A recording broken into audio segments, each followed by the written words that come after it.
Барлықтарыңызға қайырлы күн. Бүгін сіздермен граната в шоколаде жасап көрсететін боламын. Ол үшін бізге граната және де шоколад, молочный шоколад қажет болады. Гранатамызды ашып, жақсылап тазалап аламыз.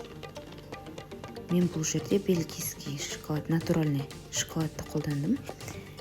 Кез келген молочный шоколадты қолдана берсеңіздер болады.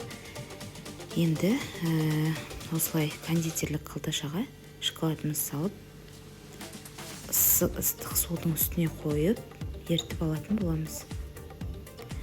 Енді мен мұнда кекстің формаларына салып қатырдым. Сіздер өздеріңізге ыңғайлы кез келген формада қолдансаңыздар болады. Осылай аз-аздан гранаттарымызды салып, үстіне жаңағы ертілген шоколадтарымызды құйып шығамыз. Дәмі өте дәмді болып шығады. Кез келген адамға ұнайды деп ойлаймын.